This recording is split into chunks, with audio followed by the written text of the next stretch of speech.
Акыркы жана урунтуу окуяларды чагылдырып эфирде күн жүрүш маалымат программасы студияда Мирлан Маматалиев бүгүнкү чыгарылышта.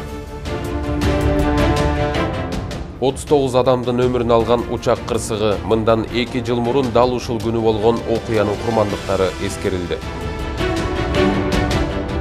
Парламентке футболка кийип келген атка минерге депутаттар кыжырланышты. Кыштын кышта эле болгону жакшы. Январь жана февраль айындагы жылуу аба ырайы кандай коркунучтарды туудурат? Февраль айында абанын температурасы нормага жакын болуш күтүлөт.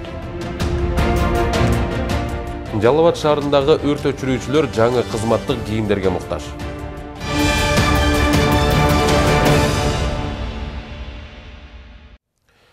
2017 жылдын 16 январы. Бул күнү аткан таң Бишкектин четинде жайгашкан Дача суу айылына каргаш алып келип, 39 адамдын өмүрүн алган окуя катары тарых барактарына жазылып калды. Андан бери 2 жыл өтсө да жергиликтүү тургундар жакындарын боздоп жоктоп келет. Аларга багышталып эстелик тургузулду. Мамлекеттен тийиштүү жардамдар көрсөтүлдү. Бүгүн да 2 жыл мурун болгон күтүүсүз учак кырсыгынын курмандыктарын эскерип, расмий бийлик өкүлдөрү аталган жайга барып Куран окутушту. Тилекке каршы жакындарын жоготуп турак жайсыз калган 2 көчө эл Дача суудан көчүп кеткени менен бүгүнкүгө чейин аймакта күн кечирип жаткандардын көйгөйү чечиле элек. Эскерүү иш-чарасы менен арманын бийликке жеткире албай жаткан элдин маселеси тууралуу кийинки сюжетте.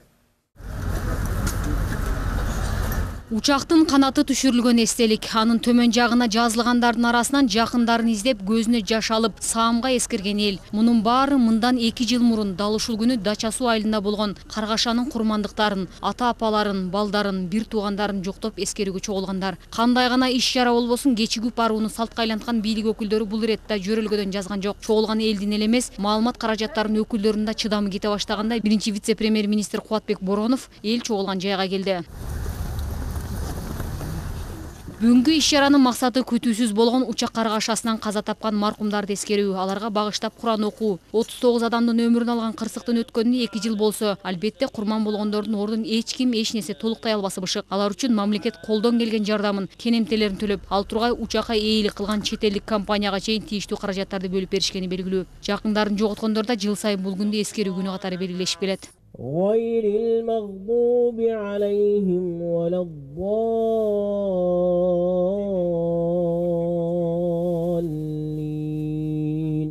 Бул апааттын кесепетинен бир үй бүлөдөн жалгыз калгандар, 2ден 3дөн каза тапкандар же толугу бойдон бир үй бүлө дүйнө менен коштошкондор да болгон. Кайгылуу кырсыктан кийин ата-энеси бир туугандарын таппай калган Жакшылык учурда чоң атасынын колунда тарбияланууда. Бишкектеги Сапат билим берүү мектебинде 2-класста окуп жаткан чагы. Себатта грамотейде окуйт, 2-класста окуйт. Абалы жакшы, окуулары жакшы, бардыгы шүгүр болуп атат. Эч кимге мындай эч жамандык салбасын. Оюбуз эле ошо, түнүкүн ойлогонубуз, өлкөбүз тынч болсун.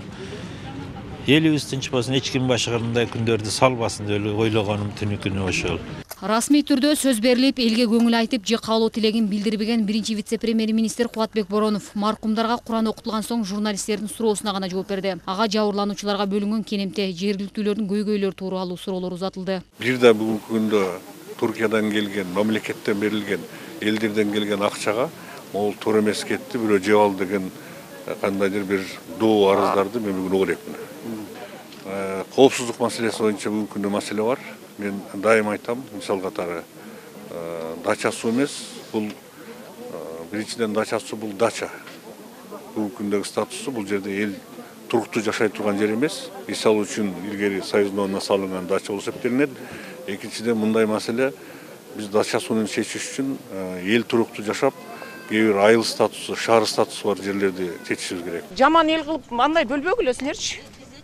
Жок, эми дейм элечи. Ушул жерде Куран окуганы келдик, баарыбыз Куран окуганы келдик. Күнчүрак кетпей эмне кылыш керек? Мага айткыла, мен киргизип берейиниз деп. Жок, эми кир. Мындан улам элдин өкмөткө болгон нааразылыгы жаралып, кырсыкта жакынын жоготкондор менен бүгүнкүгө чейин Дача суу айылында жашап жаткандар ортосунда түшүнбөстүктөр болду. Анткени Манас аба майданына жакын жайгашкан айылдын үстүнөн күнү түнү учак өтүп тургандыктан жашообуз кооптуу деген элге да учурунда жардам берүү, инфраструктурасын жакшыртуу боюнча берилген убадалар бүгүнкүгө чейин аткарылбай жатыптыр. Инфраструктурага 6 миллион акча бөлүнөт деген, бөлүндү деген. Эч кандай ошол акчадан бири дагы эч ким эч нерсе уккан жок, турабы? Келген дагы жок, бизге бөлүнгөн жок. Биздин көчөнү кыдырып көргүлө, азыр биз жашаган жердечи Ал уақытта ошол болгон кырсык болгон окуя күнү мисалы үчүн оор машиналар, аябай техника көп каттап, жолдор бузулган. Ошол жолдор азыр мына белчебизден баткак болуп, бала чакабыз менен ушунчалык кыйналып жашайбыз. Бизге келип чоңдор аябай обещать эткен, эч кимиз аткарганда жок, эч ким. Аткарбаса өлүп кетишсин. Бизден нормальный чыгып аткан суубуздун турбалары жарылганын жасап берип, жолубузду топурак кылып салышты. Жакшынакай кумдак, жакшынакай жолубузду топурак кылып, бала чака, менин балдарым чоңоюп кетти. Кичинекей жаңы садикке барган немелер кыйналып ала жатышат. Көчөлүү десе Кыргызстанда жер жок деп Абылгазиев оозу мурдун тимел кыш аяк кураган чөп менен арчыган. 2 жыл какшап эле келатат. Кыргызстанда жер жок экен биз. Кыргызстандын ичиндеги мигранттарбыз биз, получается. Негизги маселе кырсыктан кийин чоочуп калган эл башка жака көчүп кетсек дейт. Бирок жер тилкеси жок деген жооптон кийин аталган аймакка да айыл макамы берилбей, натыйжада көңүл бурбайт. Ал эми 2 жыл илгери учак түшкөн жайды аллеяга айлантуу пландар түзүлүп, маркумдардын жакындары тарабынан аны ишке ашыруу аракети көрүлүүдө. Шекер Сатыбалдиева, Тынчтык Кулбаев, Нью ТВ. Парламентте дресс-кодду сактабаган аткаминер депутаттардын каарына калды. Бүгүн жогорку кеңештин жалпы жыйынына көйнөк кийип келбеген үчүн Билим берүү жана Илим министрлигинин карамагындагы башталгыч кесиптик билим берүү агенттигинин финансы экономика бөлүмүнүн жетекчиси Талантбек Тынысов жыйындан чыгарылды. Депутаттар алгач аткаминерден эмне үчүн футболкачан келдиңиз деп сурашты. Мындан соң эл өкүлү Мирлан Бакиров жогорку кеңеш базар эмес экенин айтып, өкмөттүн өкүлүн жыйындан чыгып кетүүсүн талап кылды.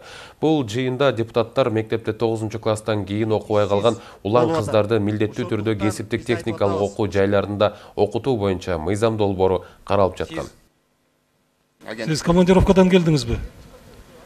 Мага бүгүн эртең менен эле эскертилди. Эмне себептен жогорку кеңешке футболкачан келип атасыз? Жетекчибиз ооруп калган, эртең менен неме кылды, айтылды. Мен свитер менен отурам. Эртең менен гана мага ушул жерге неме болоорун айтылды. Жетекчи келмек болчу. Ооруп калыптыр. Сиз жумушка футболкачан барып жүрөсүзбү? Бул свитер футболка менен. Регламент боюнча атайын жогорку кеңештин ичинде жүрүм туруму, кийим кечек жана башка боюнча норма бар. Бул эмне деген аппарат? Жогорку кеңештин аппараты. Эмнеге карабайсыңар? Өкмөттүн аппараты. Өкмөттүн өкүлү. Бул жер базар уже.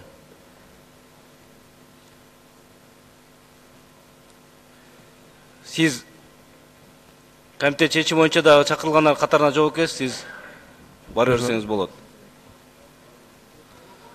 Мирлан Сакбекович, мен кечирим сурайм, бул боюнча иш алып барабыз. Ак үйдүн тосмосунан ашыра түкүргөн жарандан айып пулду төлөтө албаган өкмөт уятка калды.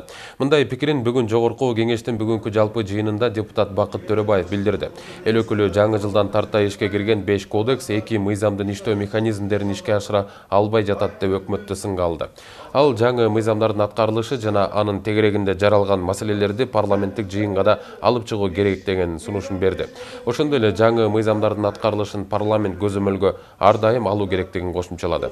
Эске салсак, 1 январдан тарта эреже бузуу жөнүндөгү кодекс күчүнө кирген. Ага ылайык көчөдө түкүргөндөргө карата 5,5 миң сом айып салуу каралган эле, бирок айыптын көлөмүнө коомчулукта нааразычылык пайда болуп, өкмөт кечээ түкүрүккө салынчу айып пулдун көлөмүн азайтуу каралып жатканын маалымдаган.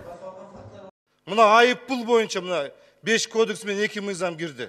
Уят болду го өкмөт? Же уят болбоду? 5500 сомду төлөйм деген бала тиги рай администрацияга барып ошондо 5500 сомду ала албай атат. Жарым жылдан бери айтып келет. 5 мыйзам, 5 кодекс, 2 мыйзам келет ат деп. Жарым жылдан бери айтып келет. Дарданайлык деп. Эмне болду өкмөт? Мына 5 мыйзамды, 5 кодексти, 2 мыйзамды бул жерге чакырып алып сураш керек биз буларды. Эмне болду деп. Буну азыркы келеткан мыйзам баарын токтотуп, бул жерде караш керек бул жерде азыр биз. Кыргызстанда 1 январдан тартып жаңы кылмыш жаза кодекси, жазык процессуалдык кодекс, жазык аткаруу кодекси, жоруктар тууралуу кодекс жана бузуу тууралуу кодекс күчүнө кирди. Андан тышкары пробация жөнүндө жана мунапыс жөнүндө мыйзамдардын жаңы редакциясы иштей баштады. Эми мындан ары өлкөдөгү кылмыш укук мамилелерин тескеген кодекстер 3кө бөлүнөт. Башкача айтканда, жарандын кылмыш же административдик жоопкерчилиги кылмыш жаза кодекси жана административдик кодекс менен каралып келсе, жаңы жылдан тарта кылмыш жаза, жоруктар жана бузуу деп 3 кодекске бөлүнгөн. Теманы кесиптешим улантат. 1 январдан тарта күчүнө кирген бир катар жаңы кодекстер коомчулукта резонанс жаратып түрдүү талкууга жем таштады. Бул мыйзамдарды даярдоо жана ишке киргизүү боюнча аракеттерге 3 жылга жакын убакыт корогон. Мыйзамдар гумандаштыруу максатын көздөп, майда кылмыштар үчүн узак убакытка эркинен ажыратып жиберүү практикасын жокко чыгарат деген ишеним артылууда. Бирок КМШ мамлекеттерине бул система ийгиликтүү иштегени менен адистер майда кылмыштуулуктун өрчүшүнө жол ачууда деп коңгуроо кагууда. Маселен, мурда 2000 сом же андан көп акчаны алып бербей койгон адамга карата кылмыш иши козголушу толук ыктымал эле. Ал эми жаңы кодекстерге ылайык 10 000 сомго чейинки кылмыштар жоруктар катары тескелип, айып же жеңил жаза гана каралган. Зачем нужна была эта спешка? Эмне үчүн мынчалык шашылып кабыл алышты? Жаңы мыйзамдарды киргизүүнүн алдында пилоттук катары сынап көрүү керек эле. Негизин кабыл албай туруп, дагы 2-3 жылга жылдырып койсо болмок. Бул аралыкта коомдук талкуу жүргүзүп, тренингтерди өткөрүп, майын чыгарып карасак оң болмок. Ошондой эле жыл жаңырары менен кылмыштар менен жоруктардын бирдиктүү реестри ишке кирди. Бул реестр адам укуктарын сактоо жана коррупциялык көрүнүштөргө каршы күрөш жаатында маанилүү өзгөрүүлөргө өбөлгө түзүшү керек. Бирок реестр үчүн бир катар оор кылмыштардын өзгөрүп, мөөнөттөрүнүн кыскарып кеткенине адистер нааразы. Юридикалык илимдердин доктору Кайрат Осмоналиевдин айтымында 20 жыл бою иштеп келген мурдагы кодекстердин базасында пилоттук катары жаңы мыйзамдарды сынап көрүп жыйынтык чыгарса болмок. Бирок артынан ит куугандай шашып кабыл алынган менен даярдык чабал экендиги сынга кабылды. Нужно было сначала в пилотном варианте. Мурдагы 20 жыл иштеген кодекстердин алкагында пилоттук режимде киргизип сынаш керек эле. Сопсон эле иштеген. 50ден ашык өзгөртүүлөр киргизилген. Бизге ылайыкталып калган. Эми кабыл алып аралаштырып салышты. Баарын өзлөрү түшүнбөй. Бийлик кодекстерди жаңыртуунун зарылдыгын көптөн бери сөз болуп, бирок ийгиликтүү ишке ашпай келген соттук укуктук реформаны ишке ашыруу муктаждыгы менен түшүндүргөн. Бул мыйзамдар өзгөргөн соң сот реформасын ишке ашырууга оңой болоорун буга чейин президент Сооронбай Жээнбеков бир нече жолу билдирген. Ички иштер министрлиги дагы жаңа кодекстердин ишке кириши менен укук коргоо тармагындагы коррупциялык аракеттерди азайтууга жана майда кылмыштар үчүн соттолбой чыгымын гана төлөөгө жол ачаарын белгилейт. Эми биз 70 жылдан бери бир система иштеп келдик да. Кайсы бир күнү баары биз жаңы бир этапка өтүшүбүз керек болчу. Ошол эле эски болдон карай бербестенчи. Себеби биздеги коомдук мамиле, коомдук жашоо алдыга карай кетип атат, техника өнүгүп атат. А биз болсо баягы эле мурдагы эле журналдарга каттамай, же болбосо башка эски типтеги жумуштарды жүргүзүп атабыз да. Ушул биз келген система бул эл аралык практикада бул жаңылык эмес. Бул башка мамлекеттер көп жылдардан бери иштетип аткан. Эл аралык практикада иштеп аткан система болуп саналат да. Жаңы кодекстердин ишке киришиндеги негизги жаңылыктардын бири буга чейин эски мыйзамдардын негизинде өкүм чыккан же иликтенип жаткан кылмыш иштери кайрадан каралганы турат. Бирок айрым адистер жаңы мыйзамдардагы өзгөртүүлөр жакшы ниетти көздөгөнү менен аны ишке киргизүүдө бир катар кооптуу жагдайлар бар экенин айтышууда. Маселен, мыйзамдардын сакталышы үчүн көзөмөлдүү күч өтөө зарыл. Кайрат Кенжебаев, Калыс Сакибаев, Нью ТВ. Эми кылмышкер деп табылган жаранга соттор жаза мөөнөтүн өз каалоосу менен тандоого уруксат беришпейт. Муну жаңы кылмыш кодекси шарттайт. Бул тууралуу жазык жана жарандык сот өндүрүшү башкармалыгынын прокурору Азизбек Шүкүрбеков билдирди. Жаңы кодексте жазалар бир нече категорияларга бөлүнгөн. Эгер мурун соттор бир нече жазалардын арасынан каалаганын тандаганга укугу болгон болсо, азыр ар бир кылмышка мүнөздүү жаза каралган. Бардык жазалар кишини эркинен ажыратпайт. Булар көбүнчө айып же коомдук иштер. Жаңы кодекс сотторго каралган жазадан тышкары жаза чыгарууга жол бербейт. Башкача айтканда, жаңы мыйзам боюнча эгер адам 5 жылга соттоло турган кылмыш кылса, бул майда кылмыштар кодексине кирет. Демек ал адамга тек гана айып жана коомдук иштер санкциялары колдонулат. Мисалы, эркин ажыратуу жазасы 6 категориядан турат. Кылмыштардын түрүнө жараша анча оор эмес кылмыштардын жазасы боюнча, оор кылмыштар боюнча и өзгөчө оор кылмыштар боюнча. Аерде эч кандай эме жок белгиленген. Допустим, алар башталат. Ал биринчи категория эркин ажыратуу жазасы 6 айдан баштап 2,5 жылга чейин кетет. И ар бир сайын категория сайын 2,5 жылга көбөйөт. Допустим, 2,5 жылдан 5 жылга чейин, 5 жылдан 7,5 жылга чейин деп 6 категорияга бөлүнүп кетет.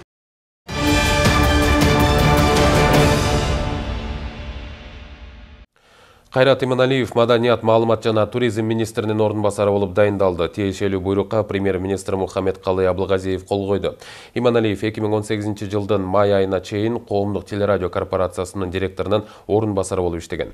Маданият, маалымат жана туризм министринин мурдагы ордун басары Айнура Темирбекова былтыр декабрдын аягында кызматынан бошотулган.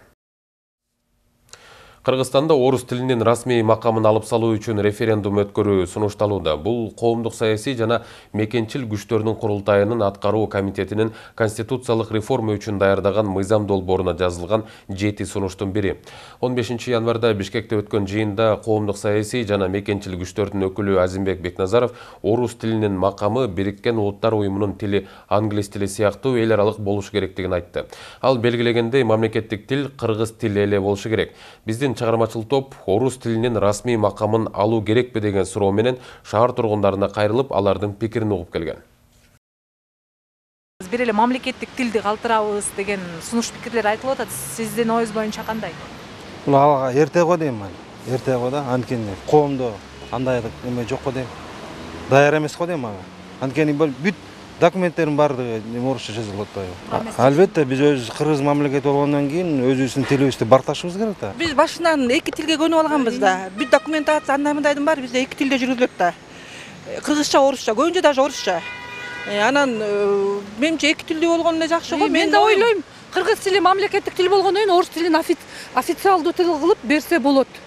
Мен да ойлойм. Эки тилдүү кылып койсо болот. Кыргыз тилибиз мамлекеттик тил да, уже кабыл алынган. Ну, я думаю, наверное, русский язык обязательно нужен, потому что без русского языка, особенно тем старшим поколениям, будет очень трудно. Да, хотелось бы, конечно, чтобы его оставили как официальный язык. Ооба да, кыргыз тилин эле калтырыш керек. Кыргыз болгондон сайын Кыргызстанда жашагандан кийин кыргыз эле тилин неме колго алыш керек. Эмнеге орус тилин алса, ушуга чейин Союз мезгилинде орус тилин алып келгенбиз, туурабы? Бул жаштар бүт баары эле муштайынан таштайына чек эле орусча сүйлөшөт. Кыргызчаны вообще сүйлөшпөйт экен да. Жок, бул жер Россия эмес да, Кыргызстан, туурабы? Ошон үчүн кыргыз тилин кабыл алабыз. Көрөмөз болуп калат. Бул официальный эле тил болуп турганы оң азыркы шартта. Мүмкүн убакыт көрсөтөт, но бүгүнкү күндө ал тилдин бизге эч кандай пайдасынан бөлөк зыяны жок. Жок, бул туура чечим эмес. Мен ойлойм, ар бир адам көп тилди билсе, ошончолук кругозору бийик болот. Ошончолук элди, жерди баарын тең таанып эки жакка чыкканда бул тил абдан керек. Кыргыз болмойнча биз кыргызча сүйлөбөсө кыргыз калкка жоголуп кетет. Кыргыз тили жоголуп кетет. Бул эмне тилде, туурабы? Русский должен оставаться русский язык. Это еще при Союзе еще было такое. Да мало что депутаты говорят они. Туура эле чечимде Кыргызстанда болгондон, Кыргыздын жараны болгондон кийин кыргыз тилин сүйлөгөн эле оң го дейм. Кыргыз тилин билген. Башка орус тилин сүйлөгөн болсо кийинки жаштар кандай болуп калат да? Өз бартап бааласа анан кийин мисалы үчүн биз колдонбогон сөздөр бар да. Унутулуп бараткан сөздөр. Аларды жаңыртыш керек. Кайра жашоо бериш керек ал сөздөргө. Туурабы? Были бы мы очень сильно такие умные, разговаривали бы на английском. Вот. Ну а пока будем разговаривать на русском, ну и на киргизском, да. Бишкектеги травматология жана ортопедия илим изилдөө борборунун тез жардам бөлүмүнө 2019 жылдын 1 январынан тарта тоодо эс алгандардын ичинен түрдүү жаракат алып 108 адам түшкөн. Бул тууралуу борбордун башкы дарыгери Алмаз Кубатбеков билдирди. Белгилүү болгондой, жаракат алгандардын көбү лыжа, сноуборд, чана, баллон тээп эс алуу үчүн баргандар. Алардын 80-де амбулатордук дарылануу сунушталган, ал эми 28и дарылануу үчүн жаткырылган. 108 адамдын ичинен көбү баллон менен муз тээп жаракат алгандар. Арасында белин, жамбашын, бутун, коймулчагын сындыргандар бар. Аларга операция ыкмасы менен дарылануу сунушталган. Бул жерде могу 28 адамдын 70% жана баллондон жыгылгандар. Бу жерде баллондон жыгылгандардын көбү жана омурткасы сынгандар, ошо баллондон жыгылгандар. Алардын 2-3-өсү гана лыжадан катуу ылдамдыкта келип жыгылгандар, анан калганы жанагы чанадан жыгылгандар да. Бу 70%-тын ашыгы ошол баллондон жыгылгандар. Себеби баллон тик ылдый түшкөндө ылдамдыкты набирать этет дагы, баллонду башкара албай калышып, же бир нерсеге сүзүнүп урунушат, же болбосо ошо секиргенде баллон учуп кетип ошо омурткасы менен жыгылып атышат да. Январь айындагы аномалдуу жылуу аба ырайы кыргызстандыктардын айрымдарын кубантып жатканы менен дыйкандарды түйшүккө салды.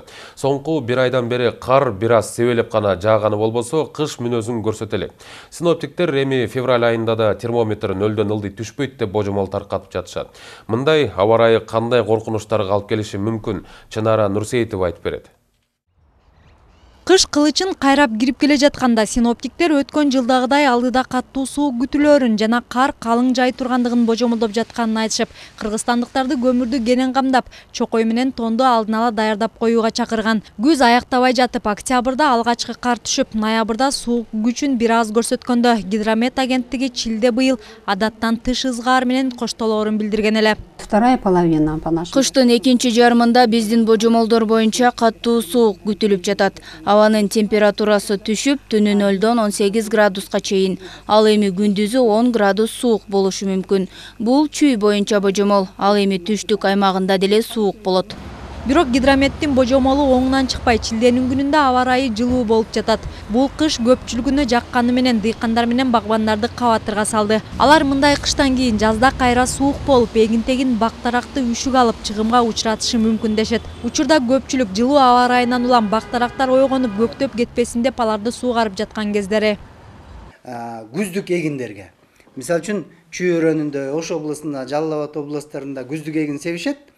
Эгерде күздүк себилген болсо, анан кар аз болсо, талаанын үстүндө кар аз болсо, анда анын кышындагы кыш ташына тескери таасирин тийгизет да. Жана суулар эрип калып, талаанын үстүндө суу эрип, анан астында турган өсүмдүктөр, талаада түздүктөр, мындай көлмө-сөлмөлөр пайда болуп калса, алар тумчугуп өлүшөт өсүмдүктөрчү.